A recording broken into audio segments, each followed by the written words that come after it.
हाँ जी बच्चों, good morning. कैसे हैं आप लोग? आई होप सब अच्छे होंगे। चलिए, मैं भी अच्छा हूँ, बहुत अच्छा। तो आज हम पढ़ेंगे, देखिए, अकाउंटिंग स्टैंडर्ड 20 यानी अर्निंग्स पर शेयर यानी ईपीएस। सो क्या है ये और किस तरीके का स्टैंडर्ड है? देखिए, बहुत सिंपल है। अर्निंग्स पर शेयर हम सब ने जैसा कि सुना हुआ है, पढ़ा हुआ है बेटा। और हम क्या करते हैं कि जो प्रॉफिट आफ्टर टैक्स है divide by number of equity shares. तो ये फॉर्मूला हम सबको पता है, राइट? लेकिन नहीं, अभी this standard goes much far. हाँ ठीक है, बेसिक फॉर्मूला यही है, we cannot change this.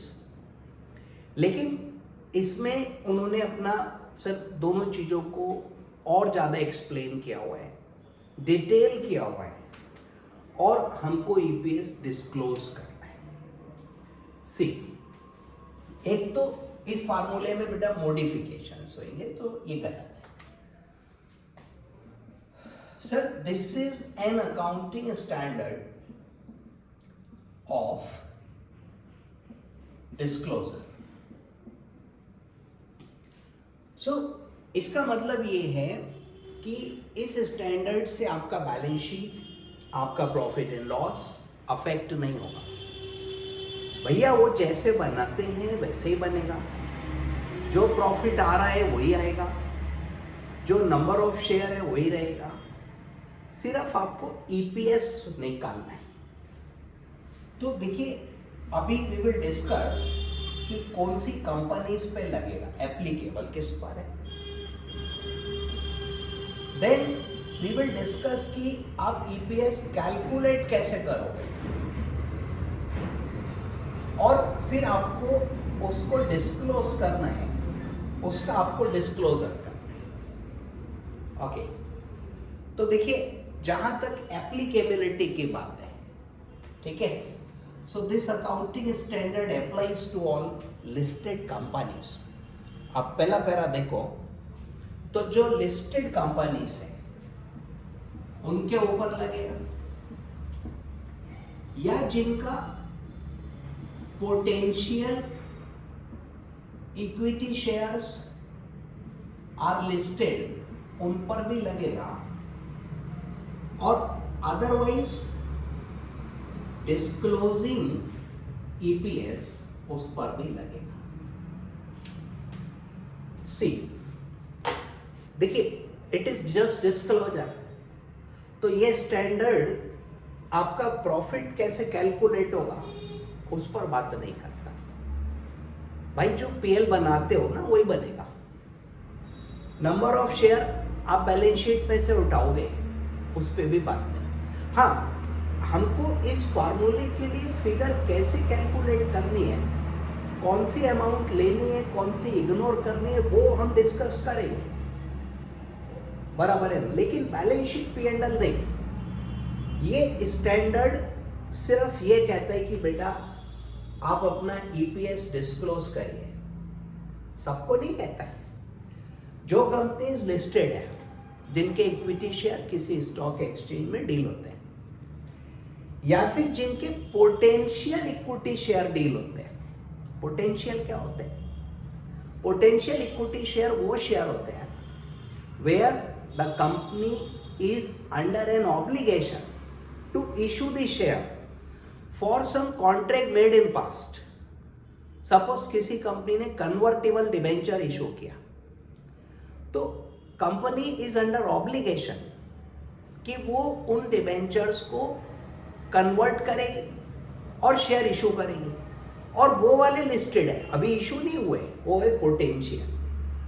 Company ने किसी से कॉन्ट्रैक्ट किया है कि कुछ टर्म्स एंड कंडीशंस अगर फुलफिल होगा तो हम शेयर उसको इशू करके देंगे, so that is potential equity share. या फिर कोई भी कंपनी अपनी मर्जी से अगर डिस्क्लोज कर रही है, तो अगर किसी कंपनी पे रिक्वायरमेंट नहीं है डिस्क्लोज करने की और वो नहीं कर रही है तो उस पर S20 नहीं लगता। फाइन, तो एप्लीकेबिलिटी हो गई।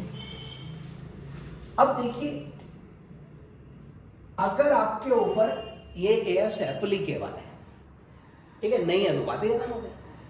अगर आप लिस्टेड हो, पोटेंशियल शेयर जो फ्यूचर में इशू होंगे वो इशू कर रहे हो, वो लिस्टेड है, और या फिर अदरवाइज आप EPS डिस्क्लोज कर रहे हो, तो आपको डिस्क्लोज करनी है on the face of profit and loss account,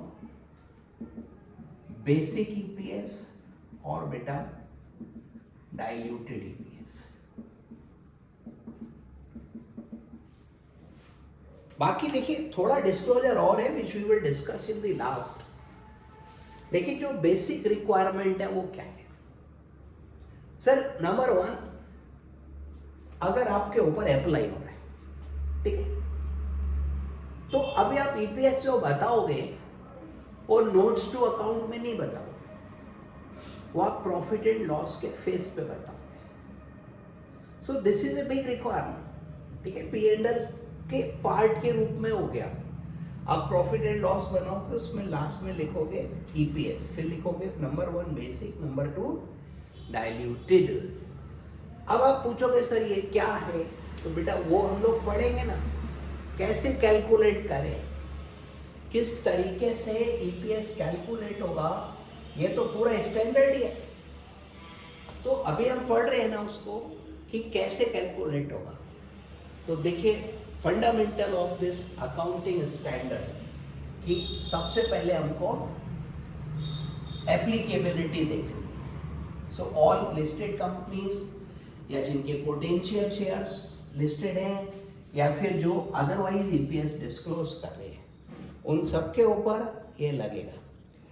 second para लिखता है कि an enterprise should present basic and diluted EPS on the face of a statement of profit and loss account for each class जिसका different right है, अलग अलग right है तो अलग अलग EPS बताना पड़ेगा और ये सब करना पड़ेगा, ठीक है।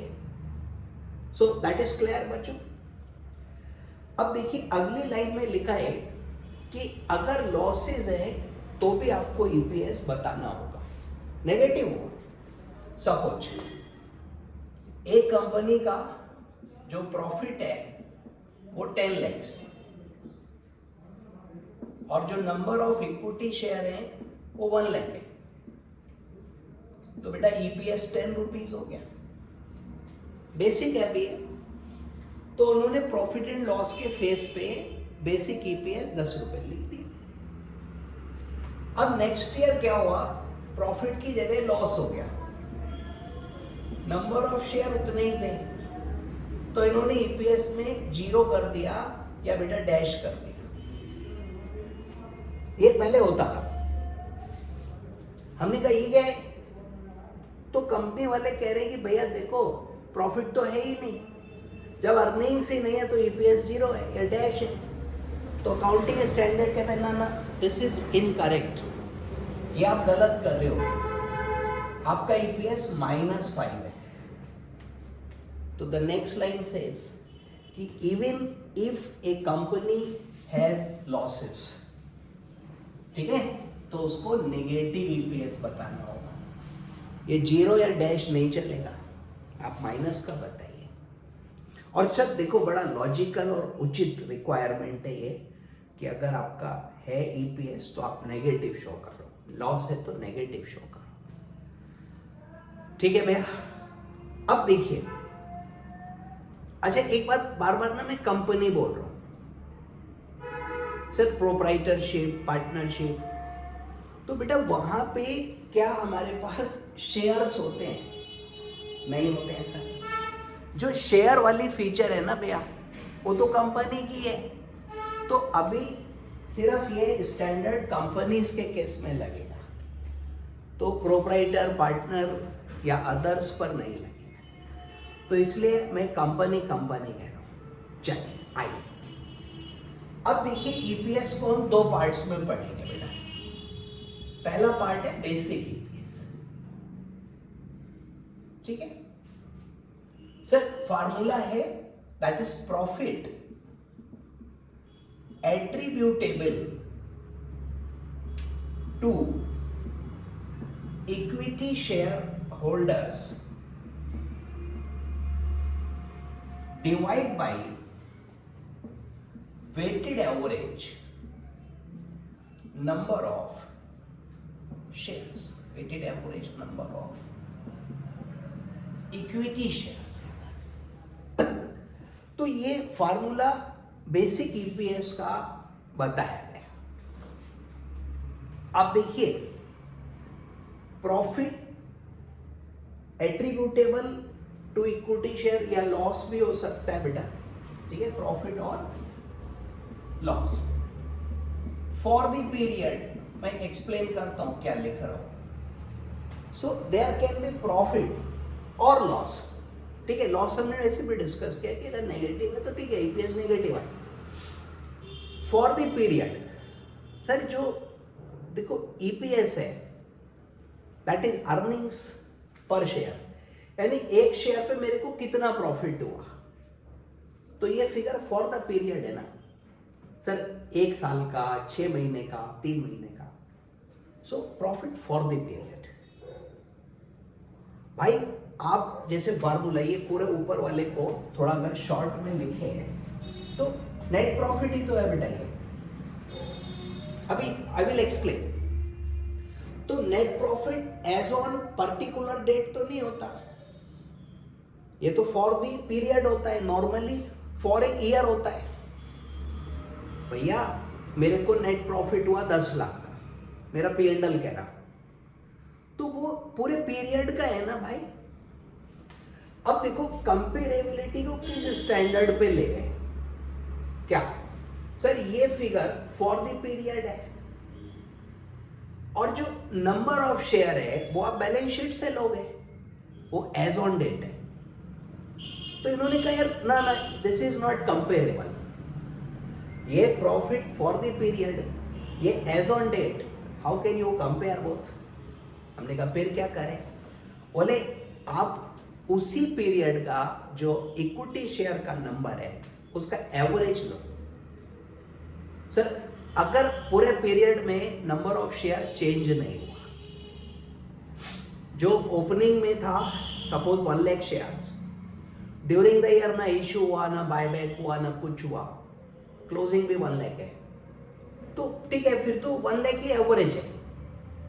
बट अगर during the year you have issued number of shares और बायबैक किया है या कोई कन्वर्जन वगैरह हुई है, तो that should sir that have change the number of share, तो वेटेड एवरेज करेंगे। तो देखिए 2 चीजें sir, now the standard goes into detail.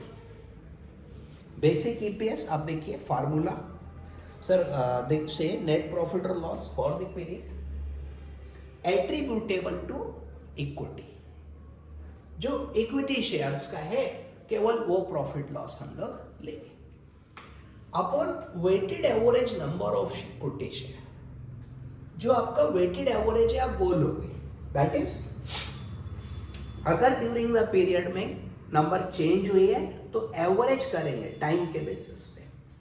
Okay sir, अब देखिए बेटा नेट प्रॉफिट और लॉस किस चीज का होगा, तो now the standard goes into detail. तो बेटा प्रॉफिट और लॉस फॉर द पीरियड, ठीक है, उसमें भी एट्रीब्यूटेबल टू इक्विटी लिख के छोड़ दो। तो देखिए पहली बार पॉजिटिव या नेगेटिव दोनों तरीके की फिगर हो सकती है। नेगेटिव को आप इग्नोर करके ईपीएस 0 नहीं कह सकते। In that case you have to show your EPS in negative, minus में दिखाओगे। ओके सर, दूसरी चीज कि फॉर द पीरियड लोगे, प्रॉफिट और loss for the period. For the period means AS5, उसका नाम था ना नेट प्रॉफिट और loss for the period, prior period items and changes in accounting policy.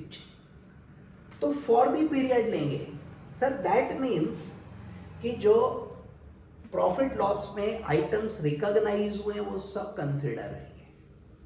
For the period जो होता है वो आपका आफ्टर इंटरेस्ट होता है, आफ्टर टैक्स होता है बेटा, और इवन कोई एक्स्ट्रा ऑर्डिनरी है वो भी उसमें इंक्लूड होता है।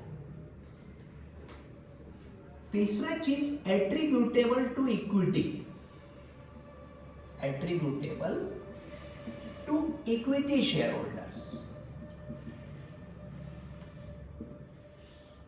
सर हमको वो प्रॉफिट लेना है जो इक्विटी को एट्रीब्यूटेबल है, जो इक्विटी के ऊपर लगता है।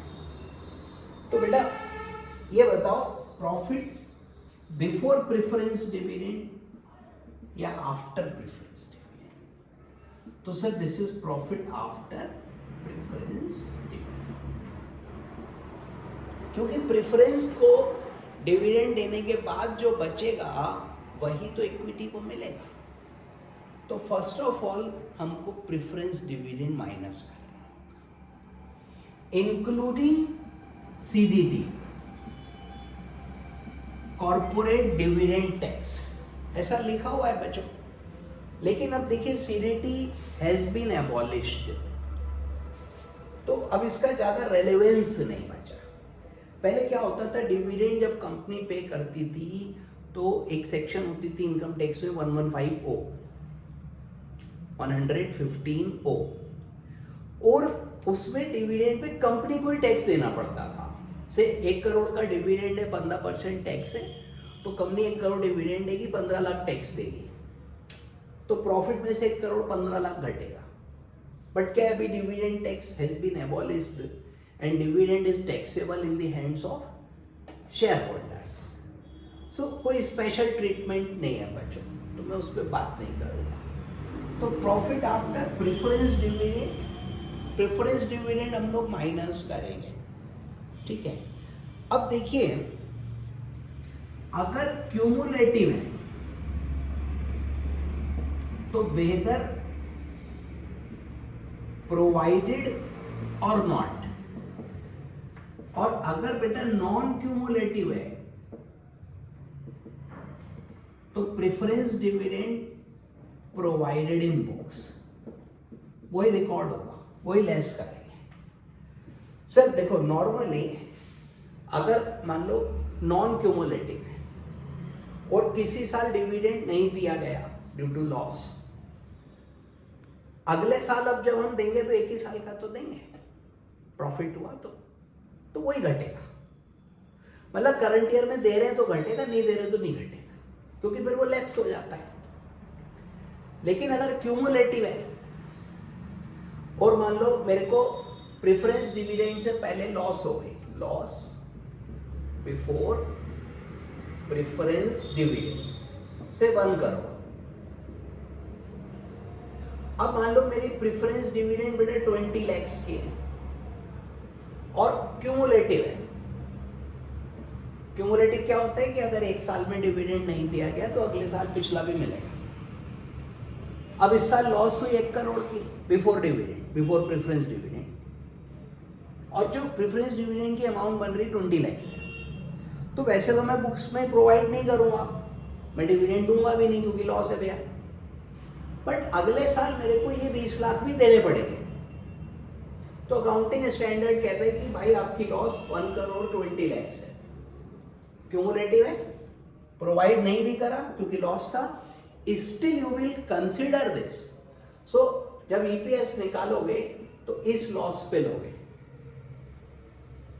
सर ये बढ़ जाएगा। लेकिन अगर नॉन क्यूमुलेटिव प्रेफरेंस डिविडेंड इसी सिचुएशन में 1 करोड़ का प्रॉफिट है, डिविडेंड है 20 लाख, नॉन क्यूमुलेटिव, अब लॉस हुआ तो हमने तो दिया नहीं डिविडेंड, तो ये इग्नोर हो जाएगा, फिर नहीं घटाएंगे, फिर हम लॉस 1 करोड़ ही मानकर चलेंगे, उसी पर निकलेगा। बात भी सही है, क्योंकि देखो अगर नॉन क्यूमुलेटिव है तो ये लैप्स हो जाएगा, और क्यूमुलेटिव है तो हमें आगे पे करना पड़ेगा, हम इससे बच नहीं सकते। तो एक्रूअल एक तरीके से, हालांकि बुक्स में प्रोवाइड नहीं हो रहा, बुक्स को तो इम्पैक्ट ही नहीं करता ये एएस, खाली ईपीएस की कैलकुलेशन बताता है। चल तो देखो बेटा, प्रॉफिट और loss for the period attributable to equity, यही तो लेना है। सो दैट मीन्स कि जो आप कंसिडर करोगे, पॉजिटिव नेगेटिव दोनों लोगे, प्रॉफिट और लॉस फॉर द पीरियड लोगे। फॉर द पीरियड का मतलब एज पर अकाउंटिंग स्टैंडर्ड 5, तो sir profit after all items recorded in a period. Profit loss for the period का मतलब ही होता है कि सब कुछ उसमें शामिल है, इंक्लूडिंग प्रायर पीरियड आइटम्स और एक्स्ट्रा ऑर्डिनरी आइटम्स। थोड़ा अजीब सा लगता है सुनने में, लेकिन सत्य यही है कि प्रायर पीरियड भी फॉर द पीरियड है। अगर कोई पीएनएल में आपने एक्सपेंस बुक किया है जो पिछले किसी साल का एरर ओमिशन से छूट गया था, तो वो प्रायर पीरियड आइटम है, और इस साल का फॉर द पीरियड में वो इंक्लूड होगा, मतलब उसको कंसीडर करने के बाद आएगा, तो that is for the period. तो प्रायर पीरियड भी, एक्स्ट्रा ऑर्डिनरी भी, attributable to equity. So that means कि प्रॉफिट में से प्रेफरेंस डिविडेंड भी घटेगा। यदि डिविडेंड टैक्स है तो बेटा वो भी घटेगा, हालांकि अब ये लगता नहीं है, तो अब इस बात को आप इग्नोर कर सकते हो, क्वेश्चन में भी नहीं आएगा, है ही नहीं जो चीज वो नहीं पूछते हैं, ठीक है।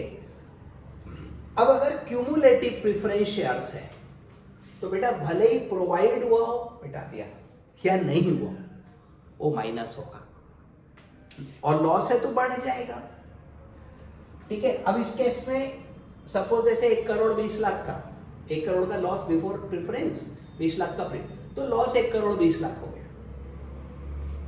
ठीक है।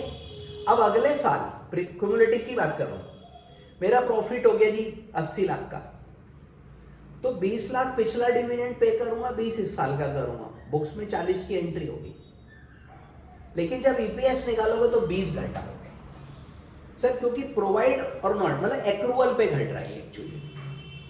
और अगर नॉन क्यूमुलेटिव है तो इस साल हमारे को लॉस हुआ मान लो 1 करोड़, नॉन क्यूमुलेटिव 20 लाख तो देंगे ही नहीं, तो लॉस 1 करोड़ ही रहेगा। अब अगले साल मान लो प्रॉफिट हो गया 50 लाख, अब प्रेफरेंस डिविडेंड कितना दोगे, 20 है पर एनम, बेटा 20 ही देंगे क्योंकि नॉन क्यूमुलेटिव है, पिछला तो देने नहीं है, खत्म हो गया वो। सो इस साल नेक्स्ट ईयर में 50 का प्रॉफिट, 20 का जो करंट ईयर का प्रोवाइड करेंगे वो लेस होगा, 30 पे ईपीएस निकलेगा। So this is profit attributable to equity share, ठीक है। तो बेटा प्रॉफिट भी लेना है, लॉस भी लेना है, पॉजिटिव भी लेना है, नेगेटिव भी लेना है, फॉर द पीरियड लेना है। For the period means we will consider all items recognized in a period, चाहे वो प्रायर पीरियड हो, चाहे एक्स्ट्राऑर्डिनरी हो, टैक्स हो, एवरीथिंग।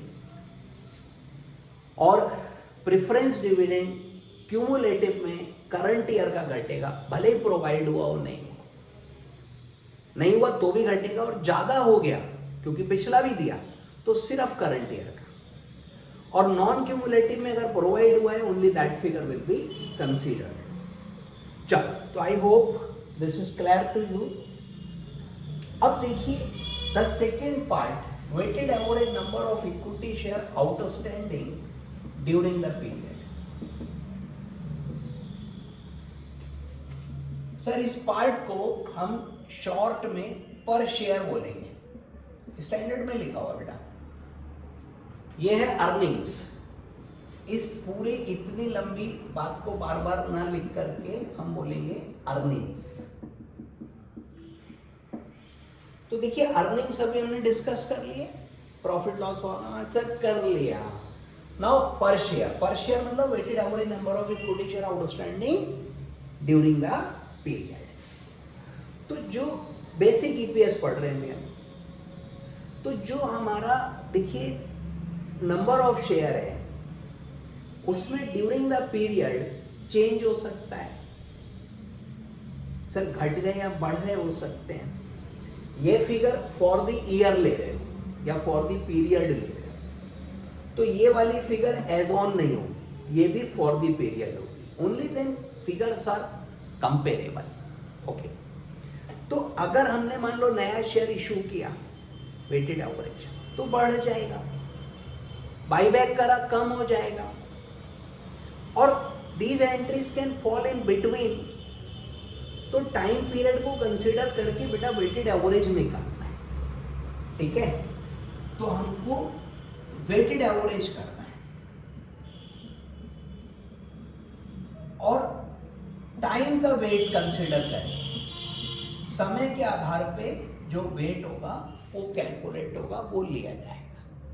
देखिए क्वेश्चन नंबर 1 पे आइए बच्चों, और मई 2012 का क्वेश्चन। 1 अप्रैल 11 को 4,80,000 शेयर, वेटेड एवरेज करना बहुत आसान है, आप सबको आता है। 31 अगस्त 11 को 3,60,000 इशूड हुए फॉर कैश, और 1 फेब 12 को बाईबैक किए बेटा 180। तो देखो 31 मार्च 12 को जो मेरा नंबर ऑफ शेयर आउटस्टैंडिंग आ रहा है वो कितना है सर? 480 है, 360 हमने नया इशू किया, ऐड हो गया, और 180 बाईबैक हुआ तो लेस हो गया, तो नंबर ऑफ शेयर आ गया बच्चों 6,60,000। It is 6,60,000 only. Okay sir, अब देखिए 6,60,000 में ये 31 मार्च को है, ये 1/4/11 को है। सर फाइनेंशियल ईयर 11-12 का किस्सा है, नेट प्रॉफिट गिवन नहीं है क्वेश्चन में, मान लो कोई भी अमाउंट है सर से 1 करोड़ जस्ट फॉर, तो बेटा ये प्रॉफिट पूरे साल का है, तो मैं कौन सा नंबर ऑफ शेयर से डिवाइड करूं? सर दिस फिगर 1/4/11 या this figure 31 March 12? Technically both are incorrect, क्योंकि ये फॉर द पीरियड है, सो ये भी वेटेड एवरेज होगा। सो दिस इज द स्टैंडर्ड। किस लेवल पर आप देखिए वो लोग सोचते हैं और फिर स्टैंडर्ड्स बनाते हैं। एनीवे, अब बेटा वेटेड एवरेज कैसे निकालोगे? सर देखो, अगर ड्यूरिंग द ईयर कोई चेंज ही नहीं हुआ, ना कोई इशू हुआ, ना कोई बाईबैक, तो क्या करेंगे? सर कुछ नहीं, बट अगर चेंज हुए हैं तो हम देख लेते हैं। सर सबसे पहले 1/4/11 को हमारे पास 4,80,000 शेयर थे, अग्रीड। फिर 31 अगस्त को हमने नए इशू किए 360, तो बेटा 31/8/11, 480 पहले था मेरे पास, 360 और इशू हो गया, टोटल करिए 840 हो गया, करेक्ट। उसके बाद 1 फरवरी को सॉरी, हमने 180 बाईबैक किए, कम हो गए, सो हमारा शेयर हो गया 660। ओके, तो नंबर निकाल लिया। देखो this is shares outstanding as on, तो आउटस्टैंडिंग एज ऑन 1/4/11 480, देन हमने और इशू किए तो it is now 840, then buyback हुआ, इट इज नाउ 660। अब उसका पीरियड देखिए, तो बेटा ये शेयर हमारे आउटस्टैंडिंग रहे अप्रैल, मई, जून, जुलाई, अगस्त, 31 है ना, पूरा महीना हो गया, तो 480 5 महीने आउटस्टैंडिंग रहे। अप्रैल, पूरा अप्रैल 480, पूरा मई 480, जून 480, जुलाई 480, इवन अगस्त भी 480, 31 है, अब देखो, अब 8:40 हो गया। कब? सितंबर, अक्टूबर, नवंबर, दिसंबर, जनवरी, 5 मंथ्स। और फरवरी, मार्च 2 मंथ ये नंबर आउटस्टैंडिंग था। नाउ कैलकुलेट करोगे, देखो तो ये बेटा वेट हो गया, इसका करना ये x हो गया, ये w हो गया। सो x इंटू डब्ल्यू, ऐसे करते थे ना। वेटेड एवरेज बच्चों पुराना वाला है, तो ये बेटा 24 lakhs, 840 इंटू 5 42 lakhs, और 660 इंटू 2 1320, टोटल करो, प्लस 42 लाख प्लस 24 लाख बेटा 7920। और याद है जो हमारा वेटेड एवरेज है ऐसे लिखते थे, summation x W upon summation W. और देखिए 7920 डिवाइड बाई 5 10 और 2, सर पूरे साल का क्वेश्चन है, 12 महीने, so total will always be 12, और 660 एवरेज आ गया। अब आपको सर यही ले लेते हैं, ऐसे ले लेते बेटा, वो तो चांस की बात है कि क्लोजिंग बैलेंस ही वेटेड एवरेज आ रहा है ना। आपको ऐसे ही करना है, दिखाना पड़ेगा वेटेड एवरेज। तो वेटेड एवरेज जब आप करोगे तो टाइम के आधार पर करोगे, और कितना, देखो सिंपल बात है, आपने नंबर ऑफ शेयर लिए multiplied by time period for which such number is या वॉज आउटस्टैंडिंग। मतलब सर देखो 480 था, अब 480 कितने पीरियड आउटस्टैंडिंग रहा? सर ये तब तक था जब तक नए इशू नहीं हो गए, तब तक 480 था। सो अप्रैल, मई, जून, जुलाई, अगस्त, 5 महीने, तो 480 इंटू 5, फिर 840 हो गया, वो भी 5 महीने रहा इंटू 5, फिर 660 इंटू 2। तो ये करेंगे नंबर ऑफ शेयर जितने भी थे, number of share outstanding into time period for which such number is या वॉज आउटस्टैंडिंग, इसका सम कर लो सर, और बेटा डिवाइड बाई ना 12 ही। हाँ, किसी क्वेश्चन में आपका काउंटिंग पीरियड ही मान लो 4 महीने, 6 महीने, 8 महीने है तो फिर कम हो जाएगा, अदरवाइज हमेशा 12 से डिवाइड फॉर दी। अगर फुल ईयर है क्वेश्चन तो ये टोटल तो बेटा हमेशा ही 12 आएगा ना। हाँ, अब क्वेश्चन शुरू ही 1 जुलाई को हुआ था, question says the company was incorporated on 1 जुलाई, तो उनका पीरियड ही 9 मंथ्स का रह गया, 1 जुलाई से 31 मार्च ही बनाओगे ना, तो फिर वो 9 से डिवाइड। ठीक है, ऐसा कोई क्वेश्चन नहीं है यहाँ पे। तो this is how to calculate weighted average. ठीक है, बहुत आसान है बच्चों। आप नंबर ऑफ शेयर आउटस्टैंडिंग ले लो, फिर आप ये देखो उसका पीरियड कितना है, वो कब से आउटस्टैंडिंग है, और बेटा वो कब तक आउटस्टैंडिंग है। तो जब आपका टाइम पीरियड आ जाएगा कि वह कितने समय आउटस्टैंडिंग है, तो आप उतने समय का ले लीजिए। चलिए क्वेश्चन नंबर 2। तो बेटा एक काम करिए, वीडियो पॉज करिए और क्वेश्चन 2 अपने आप करिए, जब हो जाए तो प्ले करिएगा, फिर मेरा सॉल्यूशन डबल स्पीड पे चेक कर लीजिएगा कि सही चल रहा है या नहीं चल रहा है।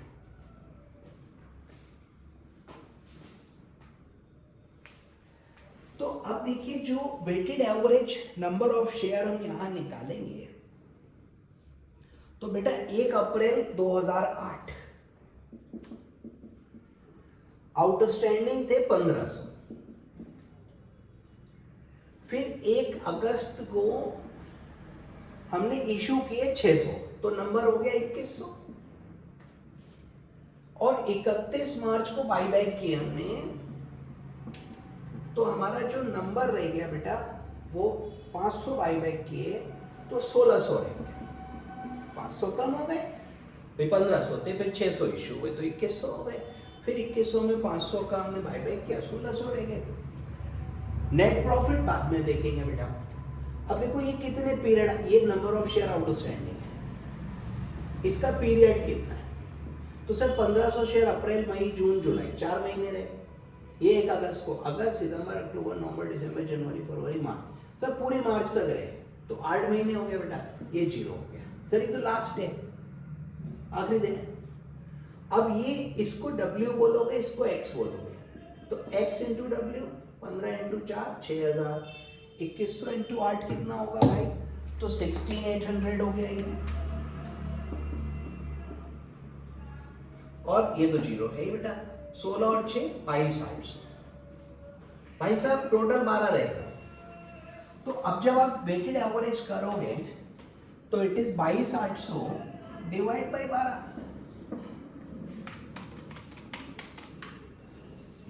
सो 1900 शेयर्स हो गया। ठीक है, कुछ भी आ सकता है, तो 1900 शेयर आ गया। अब ईपीएस देखो निकालोगे तो जैसे प्रॉफिट आपको दिया हुआ है क्वेश्चन में 275 का, तो इसमें कुछ करना ही नहीं है सर। और कोई इंफॉर्मेशन है? For the period, prior period, extra ordinary, preference, कुछ भी तो नहीं है, जो है सो है। डिवाइड बाई बेटा 1900, तो 2,75,000 डिवाइड बाई 1900 144.74, तो ये हमारा ईपीएस हो गया। सर ये एक्चुअल ईपीएस है, जो रियल में हमारा ईपीएस है, जो हो सकता है, तो ये वो ईपीएस है और हम उसको ले लेंगे। और सर इसको we are calling basic EPS. Basic तो वही है जो हम हमेशा से पढ़े हैं, diluted is something new.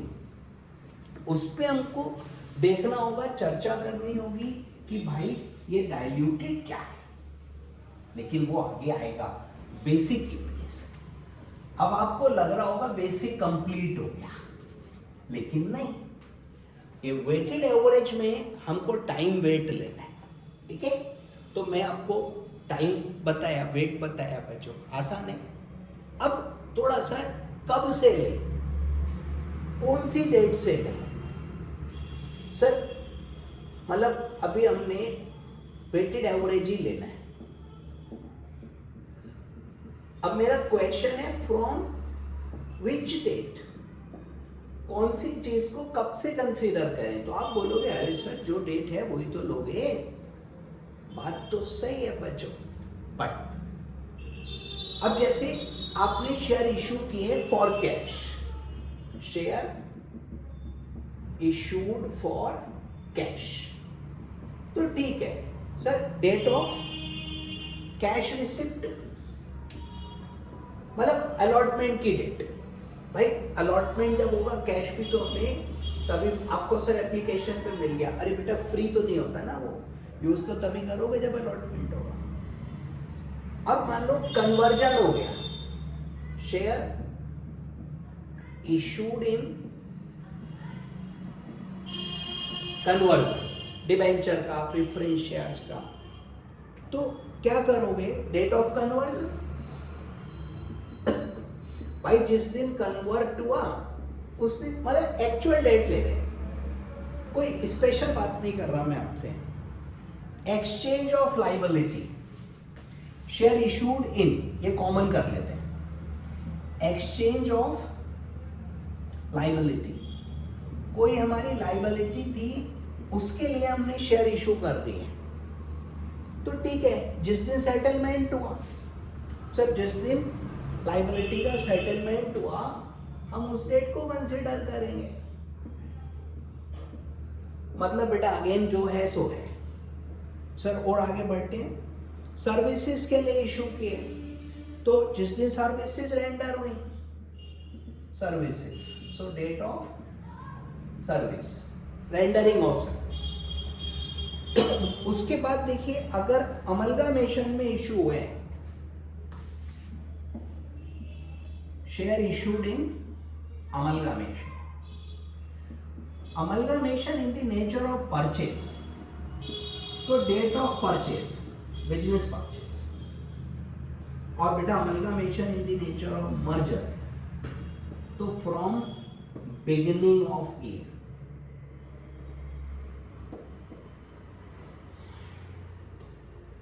Sir देखिए, अगर मर्जर होगा, अमलगामेशन आप लोगों ने पढ़ा हुआ है, मर्जर के केस में आपने क्वेश्चंस किए थे और जो बैलेंस शीट्स होती थी वो मर्ज हो गई भैया, वहां पे ना पी एंड एल भी मर्ज होगा। अब कोई क्वेश्चन ऐसा नहीं था आपके सिलेबस में, बट पी एंड एल भी मर्ज होगा। से एक कंपनी, परचेजिंग कंपनी, ठीक है, उसका पी एंड एल तो पूरे साल का ही बना हुआ है मेरा, और जो वेंडर है ना उसका पी एंड एल भी मान लो पूरे साल का है, मान लो, और मर्जर हुआ 1 दिसंबर को ड्यूरिंग द ईयर, लेकिन क्या होगा, ये पूरा पी एंड एल इसमें मर्ज होगा, तो जो प्रॉफिट फॉर द पीरियड निकलेगा वो पूरे साल का दोनों कंपनियों का है। तो जो नंबर ऑफ शेयर भले ही 1 दिसंबर को इशू हुए मर्जर में, उसको बिगिनिंग ऑफ द ईयर से काउंट किया जाए, उसको ईयर की स्टार्टिंग से काउंट करेंगे बेटा, शुरू से। परचेज के केस में परचेज की डेट से, देखो ये सारी डेट एक्चुअल है भाई। कैश के लिए शेयर इशू किए जिस दिन कैश मिली, conversion of debenture, conversion of preference share जिस दिन कन्वर्जन हुआ, लाइबिलिटी का कोई सेटलमेंट हुआ, सर सेटलमेंट ऑफ लाइबिलिटी लिखना चाहिए था, या in exchange for settlement of liability, liability जिस दिन सेटल हुई, कोई सर्विसेज के लिए जिस दिन सर्विसेज रेंडर हुई, परचेज अमलगामेशन है जिस दिन बिजनेस परचेज हुआ, तो ये तो एक्चुअल डेट से है, ये डेट एक्चुअल नहीं है। It is possible that merger took place as on last day of the year. अब मर्जर करोगे तो पीसी में शेयर दोगे, उनको हम first day of the year से काउंट करेंगे बेटा, क्योंकि दोनों पी एंड एल भी मर्ज हो रहे हैं। तो ये डेट एक्चुअल नहीं है, इसको ध्यान रखना है। बाकी तो एक्चुअल ही है, उसमें क्या ध्यान रखना, कुछ नहीं, मतलब वो लॉजिकल है, कॉमन सेंस पर बेस्ड है बेटा, कोई ऐसी बात नहीं है। फिर लिखा है पार्टली पेड शेयर्स है, तो पार्टली पेड को फ्रैक्शन मानोगे, मतलब सपोज 1000 शेयर है ऑफ ₹100 ईच, 40 रुपीज पेड है, ₹40 पेड, तो आप इसको ना 1000 इंटू 0.4 मान लो, 0.4 कैसे, 40 डिवाइड बाई 100, तो एक शेयर 0.4 हो गया, तो 1000 इंटू 0.4, तो ये 400 गिने जाएंगे। अगर पार्टली पेड शेयर्स हैं तो उसको 400 गिन लेंगे, मतलब अब 50 रुपए पेड है तो बेटा 500 गिन लेंगे, 60 रुपए पेड है 600 गिन लेंगे, वो फ्रैक्शन में चलेगा। ओके, अब देखिए question number 3। In April 2004 a limited company issued 1,20,000 equity share of 100 each, एक पीस 100 रुपए का, और 50 रुपीज देखिए इन्होंने कॉल किए हैं, और ऑन दैट डेट का मतलब लेट अस से 1 अप्रैल, सर वो डेट लिखा नहीं है, मान लेते हैं, रिमेनिंग 50 रुपीज इन्होंने 1 सितंबर को कॉल किए, सबने सितंबर में पे कर दिया एक्सेप्ट 1 शेयर होल्डर, तो इसमें से 96,000 ने सितंबर में पेमेंट किया है, और एक बंदा जो 24,000 शेयर लेके बैठा है बेटा, उसने पेमेंट नहीं करा है, वो आगे देखेंगे कर दिया ठीक है, नहीं भूल जाएंगे। फिर कह रहे हैं जी नेट प्रॉफिट इतना है, प्रेफरेंस डिविडेंड और डिविडेंड के बाद है, वो देख लेंगे अभी बेटा। Compute basic EPS as per AS 20। तो अब इस चीज को कैसे करें? तो देखिए, जो हमारा शेयर इशू हुआ वो हमने सितंबर में कॉल किया, सितंबर 1 को कॉल किया, पैसा सितंबर में मिला और 24,000 वाले ने दिए 120 पे, ये हमको शुरू में ही मिल गया था बराबर। तो देखिए, अब इसको आपको वेटेड एवरेज को ना कैलकुलेट करना पड़ेगा जरा सा। तो आप अपना कैलकुलेशन ट्राई करके देखिए कि हो रहा है या कैसे हो रहा है, कितना नंबर ऑफ शेयर यहाँ पे हमारा आ रहा है।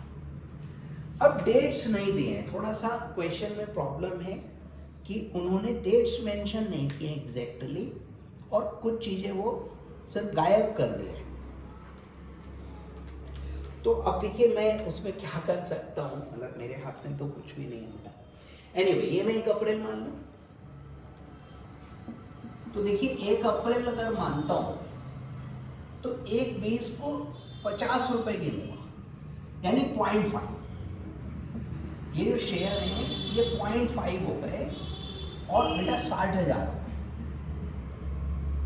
ठीक है सर, 120 थे, 50 रुपए हमने कॉल किया एप्लीकेशन पे, तो ये हमारा 0.5 के हिसाब से 60,000 गिने। अब 96 पे 50,000 मिले, तो 96 पे 50,000 बोल गया मैं, 50 रुपए मिले 100 रुपए में से, तो ये भी आधा हो गया। तो देखो 96,000 इंटू 50/100 कितना हुआ ये? 48 प्लस 60, तो ये हो गया जी 1,08,000। सर ये बढ़ गए, ये तो शुरू में मिल गया 60,000, ये बाद में बढ़ गया 1,08,000 हो गया। तो इस प्रकार से ये हुआ। अच्छा, 24,000 शेयर पे हमको आगे जाके पैसा मिला ही नहीं, तो वो उन्होंने पे ही नहीं करा सर। तो ये अभी फिलहाल तो अमाउंट 0 है, इसमें तो आ गई 60 में ऑलरेडी। तो बस अब आप इसका वेटेड एवरेज कर सकते हो कि कितने पीरियड का आएगा और कितना उसको हम कंसीडर करें। तो देखिए, एक बार रीडिंग डेट की कर लेता हूं बच्चों, कहीं मिस्टेक हो जाए कोई। तो कहते हैं अप्रैल 2004 limited company issued so much share. तो लिमिटेड कंपनी है और उन्होंने अपना शेयर इशू किया है, तो बहुत ही अच्छी बात है भाई, करना भी चाहिए।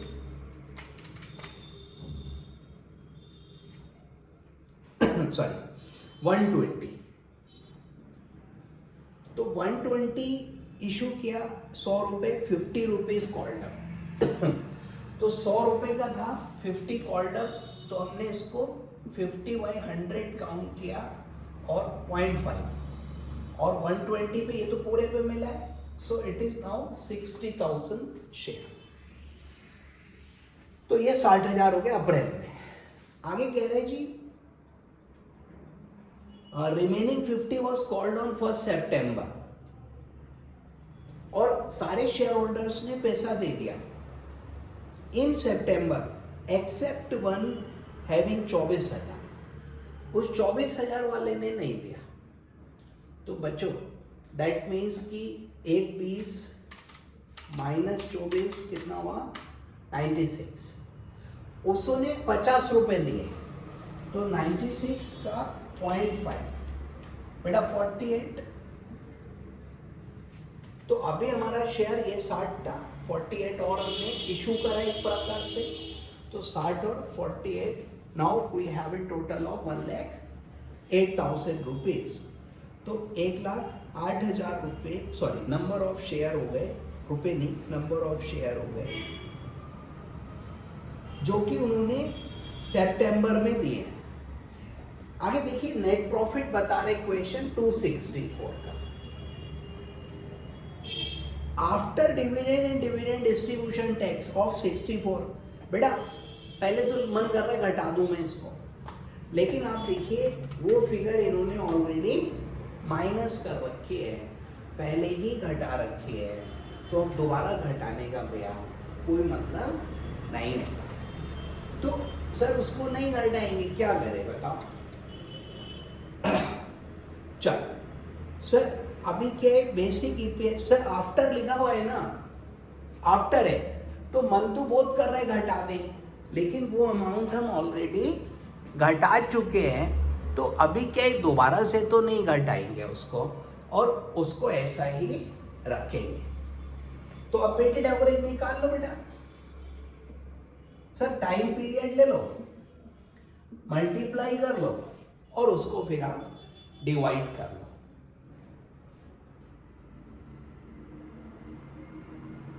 ठीक है, तो ये देखो क्या कह रहा था, अप्रैल में हुआ, लेकिन डेट नहीं दिया था उसने, तो डेट देखो 1 अप्रैल भी मान सकते हो आप और 30 अप्रैल भी मान सकते हो। ऐसे ही इसमें भी देखो सितंबर 1 को कॉल किया हमने, लेकिन दे पेड इन सितंबर, तो आप इसको 1 सितंबर भी मान सकते हो और 30 सितंबर भी मान सकते हो। ये थोड़ा सा क्वेश्चन में कंफ्यूजन है, बाकी कोई खास बात नहीं है। सर अब मैं क्या कर सकता हूँ, डेट देना चाहिए उनको। अभी जो पेपर आ रहा है उसमें ऐसा नहीं है, पहले ये पुराने समय में करते थे। तो आप देख लेना बेटा आंसर किससे टैली हो रहा है, उसी को आप सही मान के चलना। क्या करें, ऐसा ही है। अब देखिए अगला पॉइंट है कि जहां पर नॉमिनल वैल्यू अलग है, तो कोई नहीं, उसको भी आप इक्विवेलेंट ले लो। से 100 रुपए का चेयर है, 50 का भी है, तो इक्विवेलेंट नंबर ले लो, वो सर वैसा ही फ्रैक्शन जैसा ट्रीट होगा। बोनस शेयर, शेयर स्प्लिट और रिवर्स स्प्लिट। सर ये क्या चीजें हैं, तो देखिए इसको मैं आपको सर ये थोड़ा समझाना पड़ेगा, क्लास ऑलरेडी थोड़ा मैक्टिक, तो मैं नेक्स्ट पार्ट में रिकॉर्ड करता हूँ इस पार्ट को। ठीक है, अभी इतना चलाओ, बेसिक में अभी बचा है, वो थोड़ा एक्सप्लेन करना पड़ेगा चीज़ों को, तो नेक्स्ट पार्ट में कर दो। तब तक आप इतना करके रखो, फिर मिलते हैं नेक्स्ट पार्ट में। ठीक है, थैंक यू सो मच।